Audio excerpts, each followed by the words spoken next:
Bike, three wheeler সব ধরনের ৩ চাকা বিশিষ্ট গাড়ি চলাচল বন্ধ। আমরা প্রতিনিয়ত এর বিরুদ্ধে অভিযান পরিচালনা করে আসছি। এই অভিযানের অংশ হিসেবে আমরা দীর্ঘ প্রায় ১৫ দিন যাবৎ লিফলেট বিতরণ করছি। আইনের আলোকে যে সমস্ত ব্যাখ্যা আছে সব ব্যাখ্যা উল্লেখপূর্বক আমাদের ঊর্ধ্বতন কর্তৃপক্ষ আমাদেরকে পাঠিয়েছেন এবং এভাবে আমরা সেইগুলো প্রচার করছি এবং যতদূর সম্ভব আমরা প্রতিনিয়ত অভিযান পরিচালনা করে যাচ্ছি যাতে এই মহাসড়কে থ্রি হুইলার, সিএনজি, জি বাইক এগুলো না চলতে পারে এবং এদের বিরুদ্ধে আমরা প্রতিনিয়ত প্রতিষ্ঠান দাখিল করছি। এই ঘটনাটা হলো আমাদের যে অন্যান্য গাড়ির কাগজপত্র থাকে, ড্রাইভিং লাইসেন্স থাকে, তাদের বেলায় আমরা কেস করে স্লিপ দিয়ে দিই, ভাঙিয়ে পরে টাকা জমা যায়। এটা তাৎক্ষণিকভাবে নগদ সহ এদের করা হয়, কারণ এদের কোনো ড্রাইভিং লাইসেন্স নেই, গাড়ির কোনো কাগজ নেই।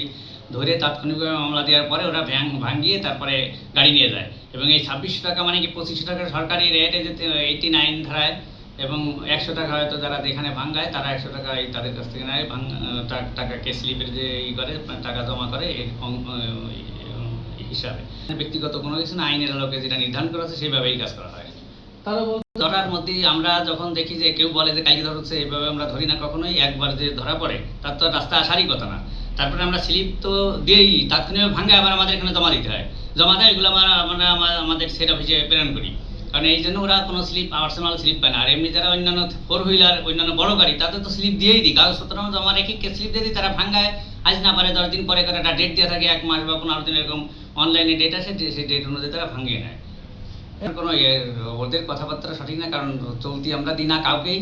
তবে এত গাড়ি বাংলাদেশে তৈরি হয়েছে, এটা সব নিয়ন্ত্রণ করা হাইওয়ে পুলিশের পক্ষে এককভাবে সম্ভব না। তবে আমাদের যে স্বল্প জনবল আছে তাই নিয়ে আমরা আমাদের মোবাইল টিম থাকে প্রতিনিয়ত দিন-রাত 24 ঘন্টা তারা এই কাজ করে। তাছাড়া আরও জেলা পুলিশ সার্বক্ষণিক সমস্ত জায়গায় জেলা পুলিশের ট্রাফিক পুলিশ নিয়োজিত আছে, তারাও নিয়ন্ত্রণ করে। এই জন্য ওরা যে কথাগুলো বলে আসলে এগুলো সঠিক না। আমরা কখনোই আমাদের সামনে দিয়ে কাউকে চালিয়ে যেতে দেই না বা চেষ্টা করি তাদের ধরার জন্য। তারপরে তারা অত্যন্ত চতুরতার সাথে তারা বিভিন্নভাবে ফিডার রোড দিয়ে ঢুকে এসে মহাসড়কে চলে আসে। আমাদের সামনে যখন পড়ে তখন আমরা তখন আইনগত ব্যবস্থা গ্রহণ করি, কারণ আমাদের অনেক পথ, প্রায় 47 কিলোমিটার আমাদের এই হাইওয়ে থানা এলাকা সাভার। এই 47 কিলোমিটারের ভিতরে সব জায়গায় সার্বক্ষণিক আমাদের নজরদারি করা সম্ভব হয় না। এই ব্যাপারে আসলে কারখানাগুলো তো আমাদের হাইওয়ের আওতার বহির্ভূত। এই সমস্ত নির্দেশনা থাকলে অবশ্যই ব্যবস্থা গ্রহণ করবে সংশ্লিষ্ট জেলা পুলিশ, এবং আমাদের যদি হাইওয়ের পাশে এই ধরনের কোনো কারখানা থেকে থাকে বা তৈরি করে বা গাড়ি মেরামত করে তৈরি করে সেই সমস্ত থাকলে আমরাও ব্যবস্থা নেব।